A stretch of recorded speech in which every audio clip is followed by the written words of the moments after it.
Okay, guys, here's the last of the last kids on Earth, chapter 17 and 18.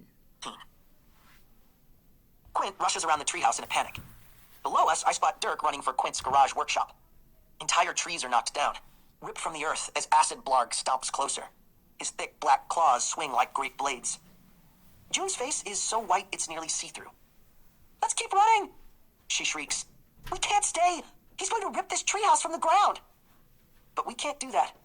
I can't do that. Because see, here's the thing. Here's the truth. This treehouse isn't just any old treehouse. It's my home. For the first time in my life, I have a real, permanent home. And Quint and June and Dirk, for the first time in my life, I have real friends. Permanent ones. Not going anywhere ones. A family. Everything I was ever jealous of, everything those other kids had, when I felt like a crummy orphan. Well, now I have it. Sure, it took the freaking monster apocalypse for me to get it, but there's no way I'm losing it now. Not to this big jerk. We don't run. This is our treehouse. No one messes with our treehouse. I grip the treehouse railing. Acid Blarg's next step crushes the fence around the backyard. Another crushes our wooden pipe things. "Our defense is breached!" Quint hollers. "Unleash the Little Hug monster-stopping juice grenades!" So, a fact about Little Hugs. They're the best. If you've never had them, get them. They're sweet and delicious and taste like sugary chemicals. And when they're empty, they make for perfect monster-stopping juice grenades. Quint concocted a killer recipe. Little Hug monster-stopping juice grenades. Ingredients: lemon juice, Trivexol Lysatide, Pop Rocks, extra strength dandruff shampoo, honey Dijon salad dressing, mayonnaise. Acid Blarg howls as the liquid grenade concoctions crackle against his hardened head.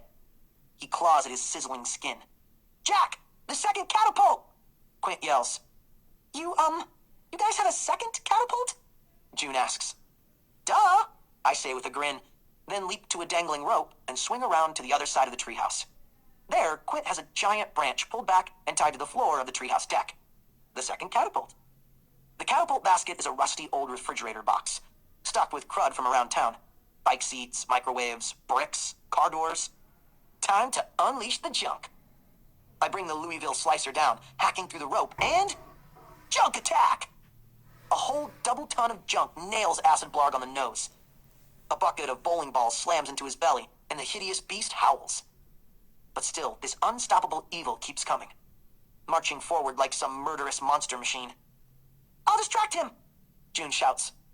She leaps, swinging on the escape rope, out and over the yard to the roof of my neighbor's house. I grin. June's a natural. "Hey, monster face! Get a life!" Acid Blarg turns his big head to June. That gives Rover the opening he needs to jump in, diving at Acid Blarg's feet, digging his thick fangs into the monster's leg. Acid Blarg roars and reaches down, scooping up Rover and hurling him. Smack! Quint and Rover tumble over the side of the treehouse. Rover yelps as he hits the ground. Quint lands hard on the grass. I hear him go oof as the wind is taken out of him. I'm spun aside. The Louisville slicer slips from my hand and sticks into the grass, just inches from Quint's face. We can't keep this up much longer. But then, the cavalry has arrived. "Pick on someone your own size." Dirk is armed to the teeth with Quint's insane inventions. He flings 4 razor frisbees through the air, then unloads with the explosive football launcher. Blam! Blam! Blam! The hits muddle Acid Blarg's monster brain. He takes an off-balance step forward into the moat pool and... ka-splash! There's an ear-splitting crack as Acid Blarg's giant tree trunk-sized ankle snaps. The monster is wounded. This is the moment. Post-apocalyptic action hero Jack Sullivan's moment. "Quint!" I call down. "Let's play catch." Quint on the grass looks up at me, confused. And then, ding, he gets it. "But you can't catch, and I can't throw!" he shouts. "Today we can. Today we will." Quint nods once hard. He scrambles to his feet, reaches out, and grabs the Louisville slicer. His face is pale, sweat pouring down his forehead. We have one shot at this. I charge across the treehouse, take 2 steps on the diving board, and shout, "No!" Quint throws the Louisville slicer. I jump up, hanging in midair for a moment. The bat spins up, up, up, as I'm hitting the board, and then I'm springing into the air, and... got it! I grip the handle tight as I'm twisting, my body turning through the air as I pull back the blade, and... skish! I slam the Louisville slicer into the scar on Acid Blarg's giant monster forehead. He howls. I'm dangling from the blade, gripping tight as the monster's legs give out, and he comes crashing down, down, down, and... boom! Chapter 18. I lie there, on top of big dead Blarg, trying to catch my breath. It takes about, 2 hours. I don't hear any of the terrible sounds of this world. No monsters howling, no zombies moaning, just my breath returning to me. And then, oof! A kick to my gut. My eyes flicker open. Hey, jerk. Nice job. I manage a grin.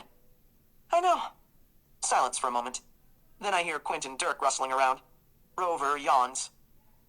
June has her hands on her hips, taking it all in. The ragged ground, the giant dead monster we're standing on, the kick-butt tree fort that towers over the yard, and Dirk and Quint and Rover, our friends. And then she smiles and says, well, that was something. Yep, I say. It sure was. Hey, dork, stop smiling, Dirk hollers, grinning. Yes, Quint says. We've got much cleaning up to do, and a treehouse to rearm. A treehouse to rearm. A home to defend. You know what? It feels great. So that's it. We won. We survived. For now. There are more monsters to fight and more beasts to slay. And hopefully there are more kids out there, and the treehouse's numbers will grow. Someday maybe we'll lead an army against these monsters. But until then, the most important thing is, I did it. Well, sorta. I mean, it turns out June was no damsel in distress, and she most definitely did not need rescuing. But, in a roundabout way, I rescued her anyway. And that means I completed the ultimate feat of apocalyptic success. And now, well, now I think it's time we all relaxed. At least for a little while. And hey, maybe we'll even have time to figure out a secret team handshake before the next giant monster comes around the corner. The end. For now. Jack Sullivan, June Del Toro, Quint Baker, and Dirk Savage will return in The Last Kids on Earth and